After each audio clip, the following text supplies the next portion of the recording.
Assalamualaikum warahmatullahi taala wabarakatuh. Jadi sesi kali ini kita jumpa lagi lah untuk subjek khusus CM DCB 283 Construction Material. Jadi kita akan terus continue on chapter 4 Concrete. Sebenarnya saya dah explain berkenaan introduction and then properties of fresh concrete dan juga water cement ratio. Tiga subtopik kita dah sentuh. Boleh tengok balik, refer balik rakaman saya sebelum ni lah. Jadi sesi pada kali ini kita akan continue on workability. One part of topik ni yang sangat penting. Topik yang sangat penting lah sebenarnya, bukan agak penting. Workability ni sangat penting.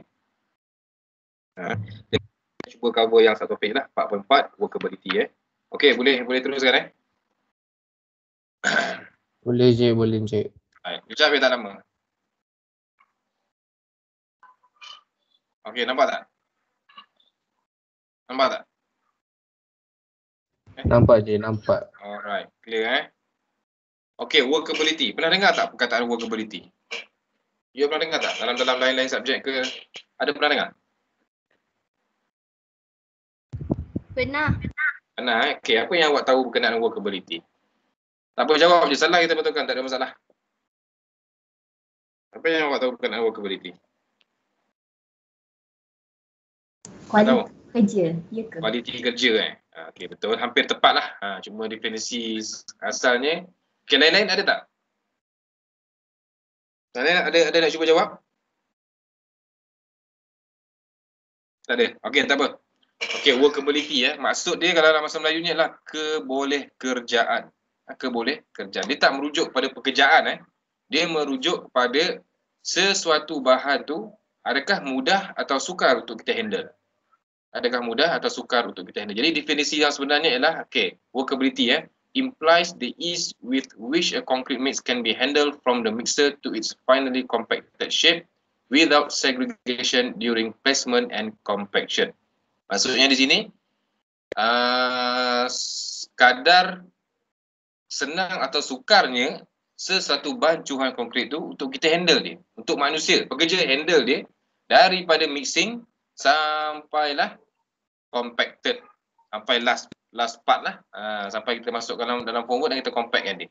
From A to Z, daripada mix sampailah last habis finishing tu, semua tu akan melibatkan kebolehkerjaan. Jadi kat situ kita nak ukur.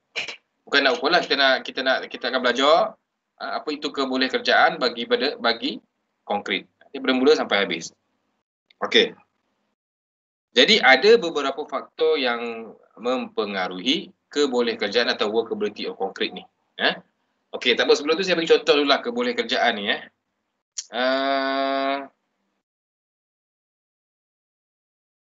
Macam mana benda yang paling simple saya nak bagi contoh ataupun dalam factors ni saya akan bagi contoh baru clear Okey, so ada 1, 2, 3, 4, 5, ada 5 faktor yang akan mempengaruhi kebolehkerjaan ataupun workability fresh concrete ni. Yang pertama ialah water cement ratio. Water cement ratio saya dah explain sebelum ni pada sesi sebelum ni, you boleh tengok balik rakaman, iaitu nisbah di antara air dan juga simen. Yang main peranan yang sangat penting lah. Jadi kita tahu simen sebagai bahan pengikat, bila kena air dia akan bertindak balas, dia akan menjadi ikat, dan air pula sebagai bahan untuk kita pastikan simen tu bertindak balas untuk proses hydration lah.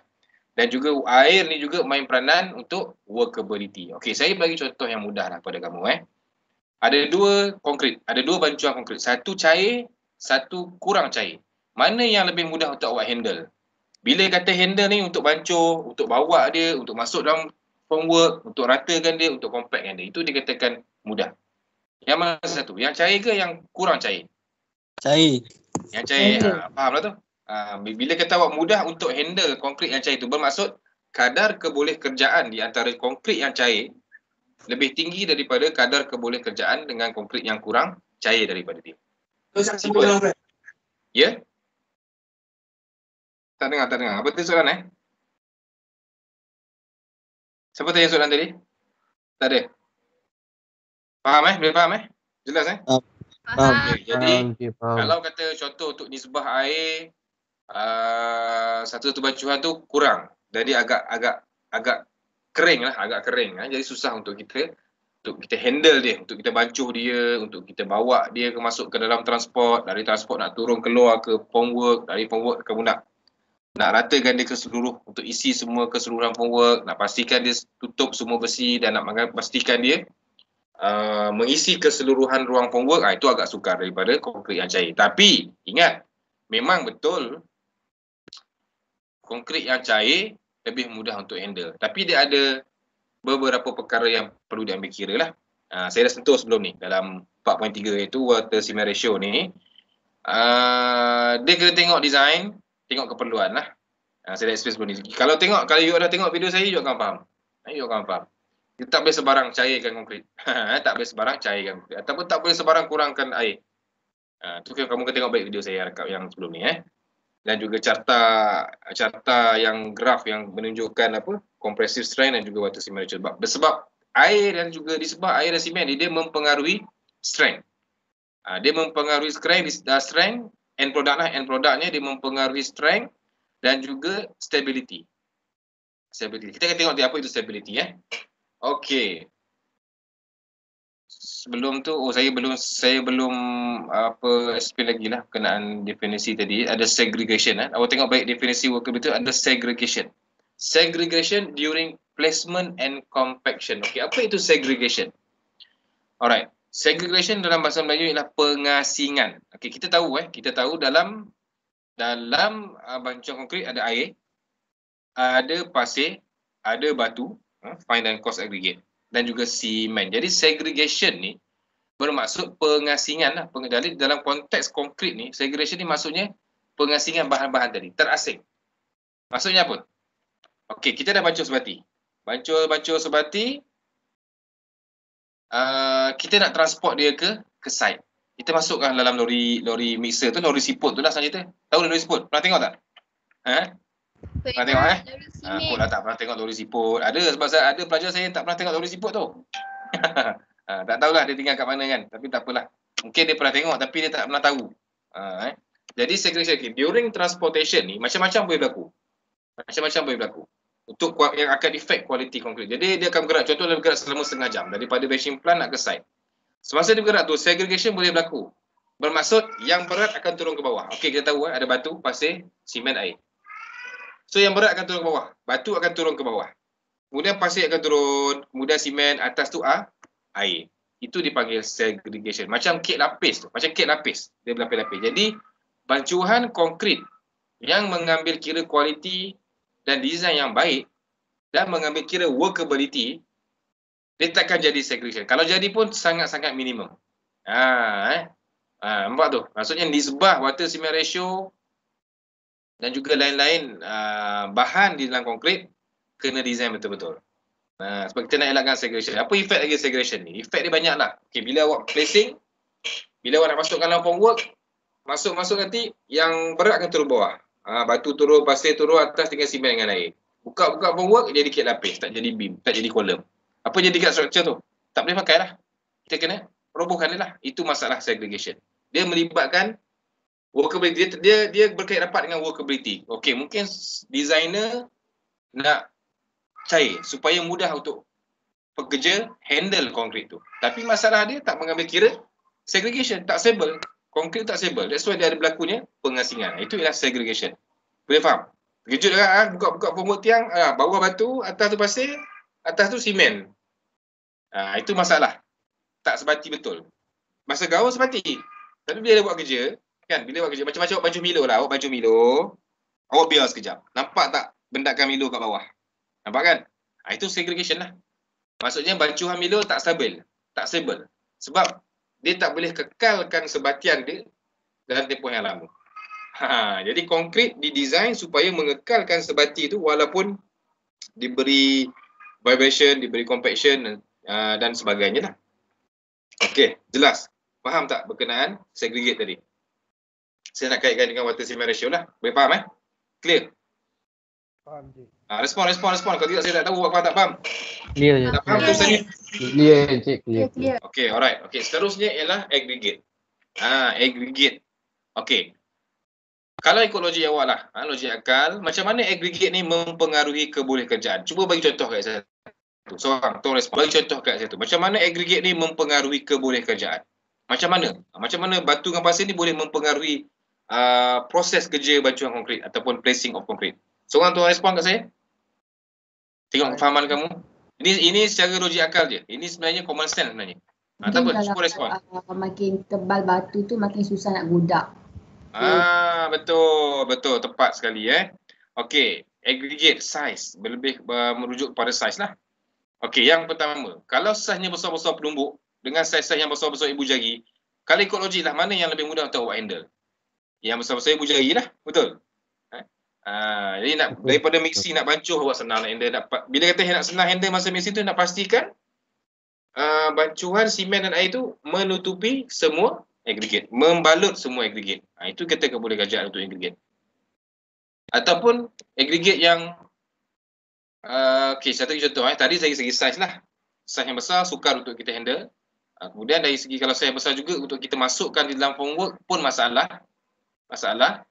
And then nak pastikan dia membalut keseluruhan besi ataupun memenuhi ruang di dalam formwork pun masalah. Jadi kadar kebolehkerjaan ni akan jadi rendah. That's why size of aggregate bergantung kepada design. Kita dah belajar sebelum ni Cross aggregate bersaiz berapa?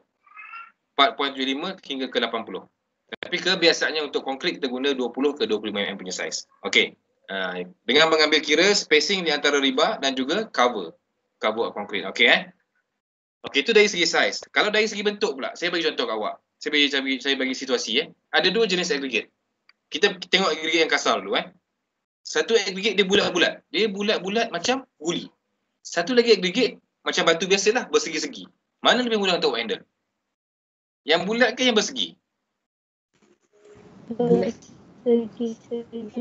Yang bulat ke yang bersegi yang lebih tinggi kadar kebolehkerjaan dia? Tak dengar lah. Siapa yang respon? Cakap tak apa. Siapa? Tak dengar, putus-putus. Cuba respon semua. Saya bagi dua contoh. Satu aggregate bulat-bulat macam guli. Satu lagi aggregate bersegi-segi yang macam biasalah, irregular lah. Jadi antara dua aggregate ni yang mana lebih tinggi kadar kebolehkerjaan dia ataupun workability dia? Segi-segi kan cik. Kenapa bersegi? Segi. Kenapa bersegi? Nak kalau ikut logik akal okey, tak apa. Terima kasih kerana mencuba. Ada lagi jawapan? Ada. Bancuh lagi senang lah. Yang mana? Yang bersegi-segi lah. Okey, lagi senang. Betul ke? Betul ke? Lah. Ya ke? Ya. Betul ke tu? Okey, tak apa. Alright. Dari segi kebolehkerjaan, ini ikut logik akal tak apa, terima kasih kepada yang jawab. Sebenarnya yang bulat-bulat lebih senang nak handle. Awak nak gaulkan dia lebih senang nak sebatikan dia, betul tak? Cuba awak gaul guli dalam satu mangkuk yang sama dengan awak gaul batu dalam satu mangkuk yang sama. Mana lebih mudah, mana lebih cepat untuk awak sebatikan? Of course yang bulat-bulat, betul tak? Tapi betul tak? Bermakna yang aggregate yang bulat-bulat tu lebih tinggi kadar kebolehkerjaan dia. Tapi untuk bancuan konkrit kita tak boleh pakai aggregate macam tu. Tak dapatlah friction dengan yang kita nak tu, interparticle friction tak ada. Kalau ikut dari segi kebolehkerjaan, memanglah yang bulat-bulat lebih bagus. Tapi dari segi quality and product konkrit tak dapat. Jadi kena tengok juga, walaupun workability itu penting, tapi kena tengok juga benda yang mempengaruhi workability ni. Okey, jelas? Faham Jelas cik. Alright. Okey, kemudian admixture bahan tambah. Okey, admixture ni adalah bahan tambah. Bahan tambah ni saya dah explain sebelum ni dalam bab simen. Sama ada kita nak cepatkan konkrit tu keras ataupun nak melambatkan proses pengerasan dia, ataupun kita nakkan dia high strength, ataupun kita nak apa lagi? Sulfate dan sebagainya. Jadi ada juga untuk kebolehkerjaan. Maksudnya apa? Contoh saya bagi contoh kat awak satu situasi satu bancuhan konkrit. Dia konkrit ni kita bancuh, kena buat pergi site dan juga tuang dalam formwork, kita ratakan, kita compact dan kita finishkan dia. Benda ni melibatkan masa. Bila melibatkan masa, proses hydration terus berlaku bermaksud proses pengerasan tu berlaku. Bermakna di sini kadar kebolehkerjaan atau workability pada saat pertama dibancuh sampai ke site mana lebih tinggi? Of course yang baru dibancuh lebih tinggi kadar kebolehkerjaan ni. Sebab apa? Sebab sampai ke site dia dah mengeras sikit. Dia dah sebab dalam tempoh tu dah berlaku proses hydration, means that kecairan bancuhan konkret tu dah makin kurang. Betul? Betul Di sinilah main peranan admixture ni. Di sinilah mainnya peranan bahan tambah untuk kebolehkerjaan bila sampai kat site. Maksudnya apa? Maksudnya kita boleh add bahan tambah supaya dia lambat keras. Bermaksud daripada bancuhan sampailah ke site tak efek dia punya kadar kecairan dia. Means that workability pada bancuhan, pada awal bancuhan sampai ke site sama. Boleh faham tak? Clear tak? Bahan tambah yang dimasukkan untuk memastikan dia tak berlaku proses hydration dengan cepat. Supaya kita nak elakkan dia dah sedikit keras, akan susahkan untuk dikerjakan semasa kat site. Boleh faham tak? Boleh. Boleh? Aku tak faham ni. Okey, itu dah tugas admixture dalam workability. Alright. Kalau faham, saya teruskan satu lagi Fineness of cement. Yang ni pun saya dah explain dalam properties dalam cement yang macam mana dia boleh main peranan dalam membantu quality dan juga workability. Jadi kalau simen yang berkualiti adalah simen yang butirannya halus supaya dia lebih mudah untuk sebati untuk bertindak balas dengan air. Bermakna semakin halus semakin banyak contact surface yang akan bertindak balas dengan air. Semakin halus semakin mudah untuk kita sebatikan dia. Berbeza dengan kualiti simen yang tak berkualiti lah, yang rendah kualitinya, yang mana dia betul-betul susah awak nak bancuh. Betul tak? Betul tak?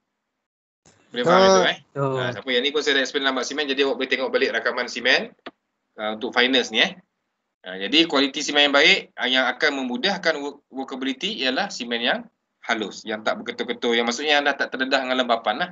Ataupun daripada kilang tak gunakan simen yang kasar, butiran yang kasar. Butiran yang halus tu lebih mudah untuk dikerjakan dan kualiti end product of concrete kita akan lebih baik. Okay, and then seterusnya yang kelima, time dan temperature. Yang ni saya libatkan tadi, saya orang kata apa?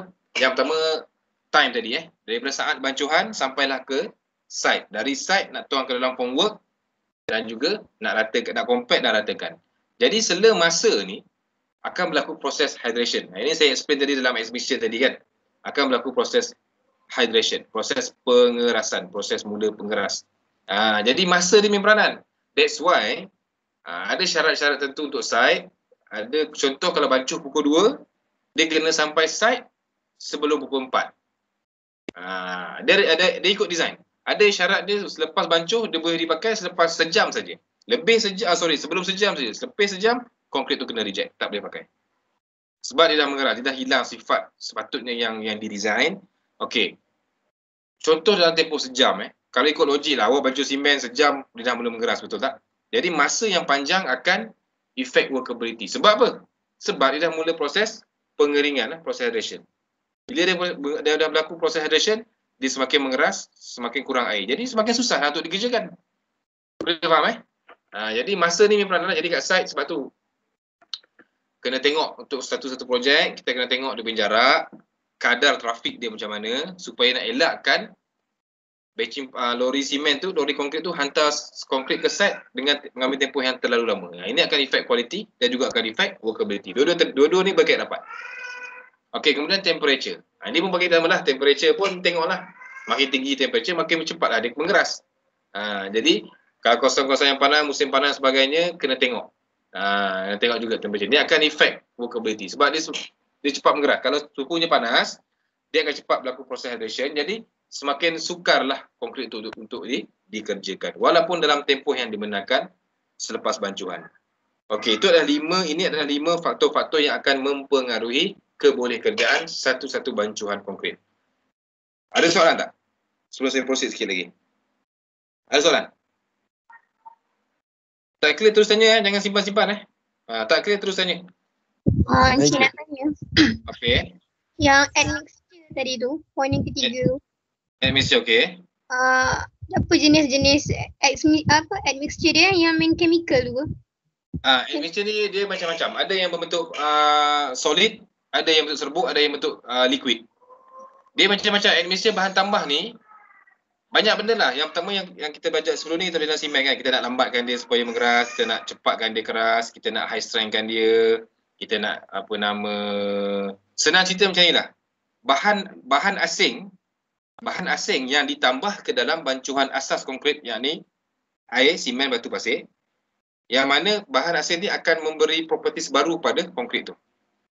Of course untuk penambahbaikan bancuhan tu pada sesetengah situasi yang tertentu. Okey, jelas tak? Contoh saya bagi itu lagi untuk rapid hardening. Untuk rapid hardening supaya konkrit tu cepat mengeras. Faham? Jadi ada admixture yang dibancuhkan dalam simen tu untuk supaya dia cepat mengeras untuk kawasan-kawasan yang mungkin bersuhu rendah ataupun kawasan-kawasan yang memerlukan struktur tu siap cepat. Ataupun kita nak ada satu lagi admixture okey, dalam bancuhan konkrit daripada batching plant sampai ke site. Katakanlah dia patutnya dia ambil masa sejam ni tapi traffic jam. Sampai dekat 2 jam. Bila sampai kat site konkrit tu dah orang kata apa? Dah mula setting. Taklah keras tapi tak seperti mana yang didesain pasal awal bancuhan tu. Okey, ada satu cairan ni dia akan dicampurkan ke dalam lori siput tu. Konkrit tu terus cair macam asal. Itu admixture lah, bahan tambah lah. Supaya bila dia cair tu supaya kita nak kerjakan dia mudah lah, nak bawa dia masuk dalam formwork dan nak compactkan dia, nak ratakan dia lebih mudah. Itu ialah admixture. Dalam berbagai bentuk. Ada yang terus siap-siap dalam simen, ada yang dibancuh bersama bancuhan konkrit, ada yang berbentuk liquid, ada yang berbentuk solid dan sebagainya. Okey, menjawab tak soalan? Menjawab tak? Faham Alright. Lain soalan? Ada? Kalau tak ada, kita continue sikit lagi. Sikit je, tak banyak dah. Channel satu, consistency, mobility, compactability. Alright. Okey, kalau tak ada, kita terus pada seterusnya.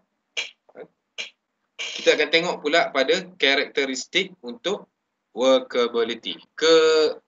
Karakteristik, ciri-ciri keboleh kerjaan. Ada 1, 2, 3, 4. Ada 4 benda yang awak akan tengok.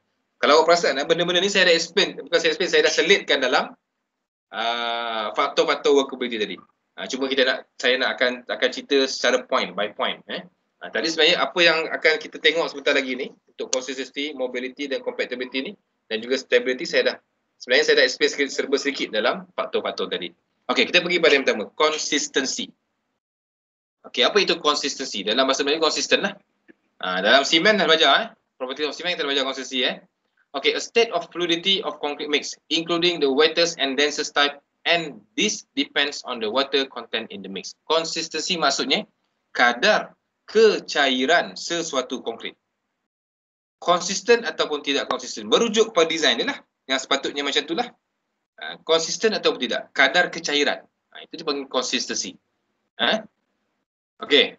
Ini konsistensi ni memang bergantung terus kepada water content dalam bancuhan, dalam design. Jadi kalau banyak, cair. Kalau kurang cair. Tapi konkrit yang konsisten ada satu amount water content yang paling optimum. Dia design banyak tu. Dia tak boleh kurang, tak boleh lebih. Okey, jelas. Itu ialah konsistensi. Kadar kecairan ataupun kekeringan suatu bancuhan konkrit. Kita cerita pasal fresh konkrit. Sekarang ni kita cerita pasal fresh konkrit, bukan pasal hardened konkrit. Okey, seterusnya ialah mobility. Apa itu mobility? Apa yang awak faham mobility?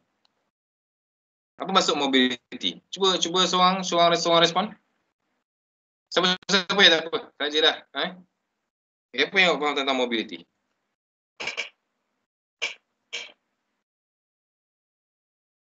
Senang nak bawa? Ke macam mana?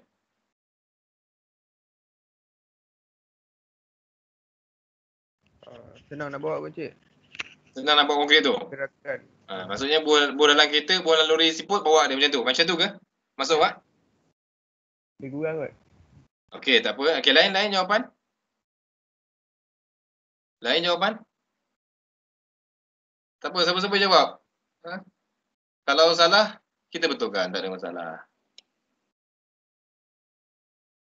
Tak ada? Okey, mobility ni, jawapan awak tadi tu sebenarnya salah. Bukannya ni.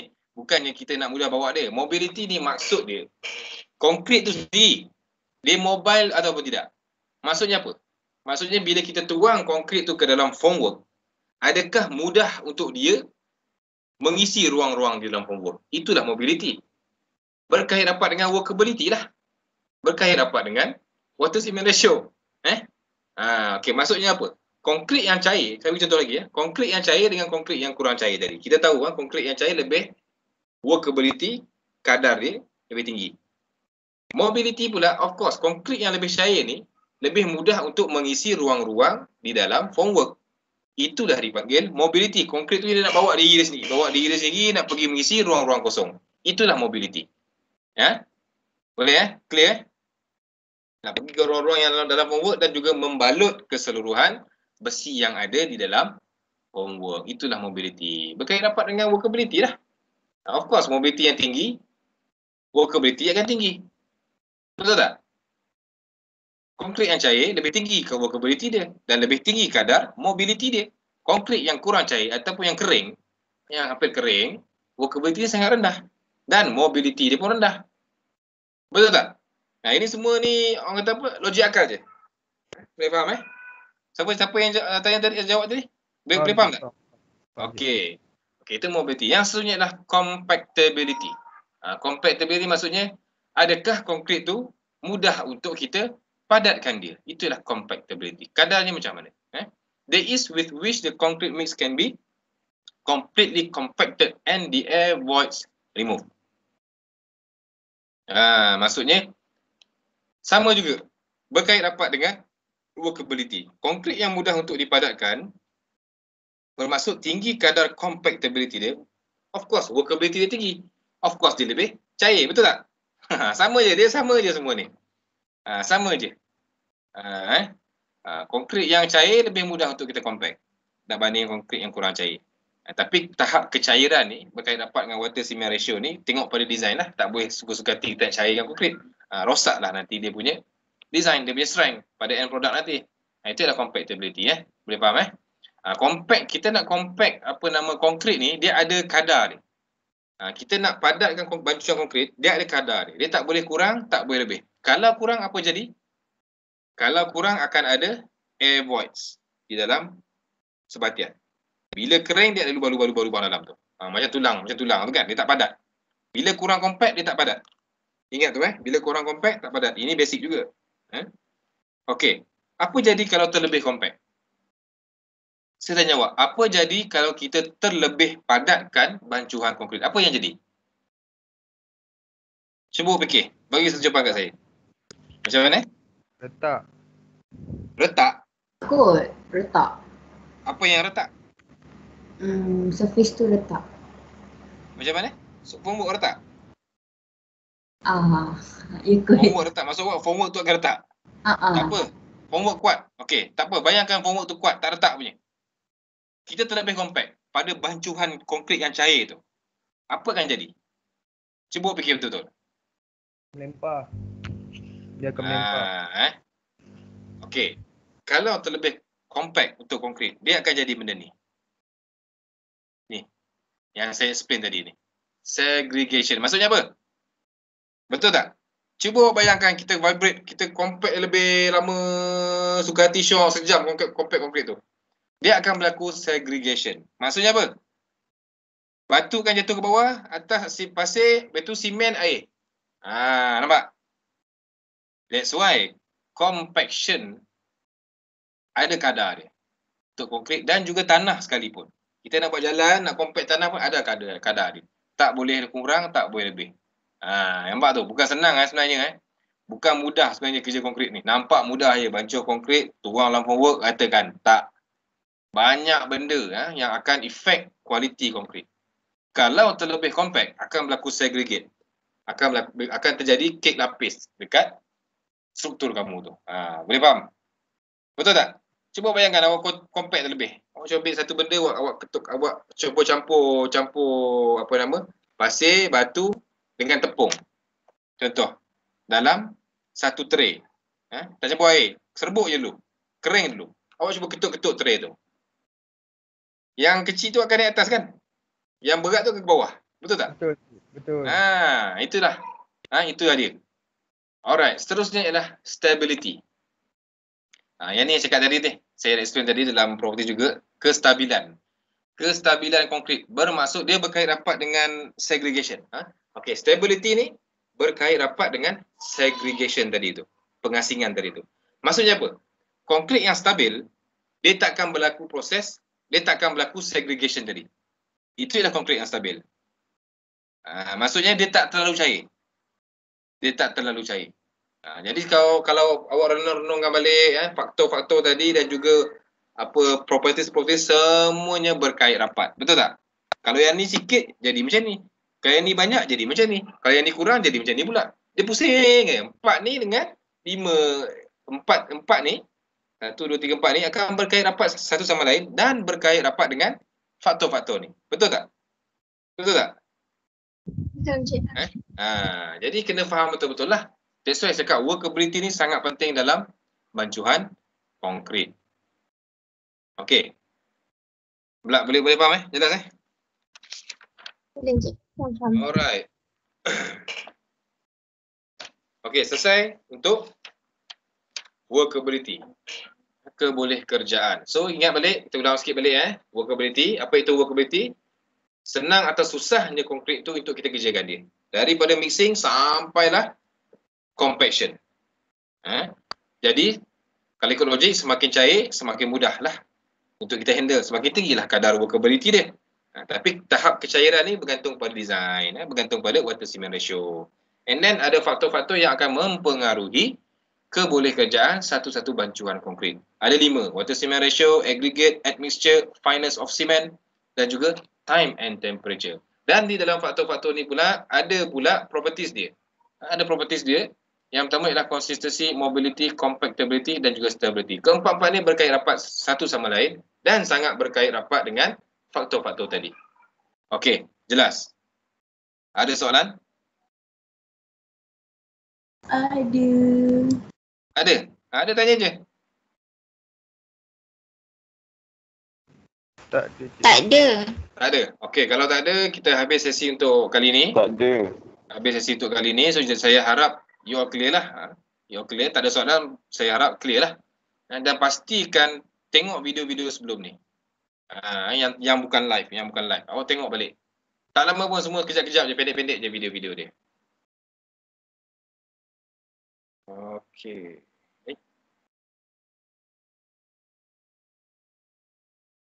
Okey, tak ada soalan Okey, kalau tak ada soalan, kita stop dulu kat sini. And then kita akan next session, kita akan pergi kepada measurement of workability. Pengukuran workability. Okey, terima kasih banyak. Selamat belajar, selamat ulang kaji. Harap terus istiqomah untuk belajar tadi. Kita jumpa pada next session. Okey. Semua sebelum tu on camera saya nak ambil gambar.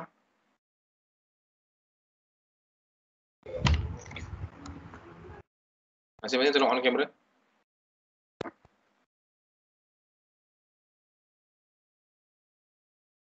Lagi on lagi.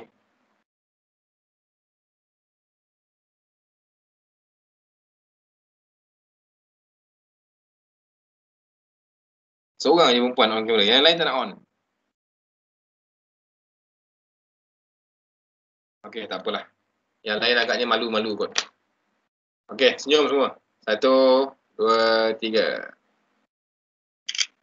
Okey, baik. Terima kasih semua. Kita jumpa lagi Assalamualaikum warahmatullahi taala wabarakatuh. Terima kasih, Cik. Terima kasih, Encik. Selamat malam. Terima kasih, Cik. Terima kasih, Encik. Selamat malam. Terima kasih, Encik. Okey. Terima kasih.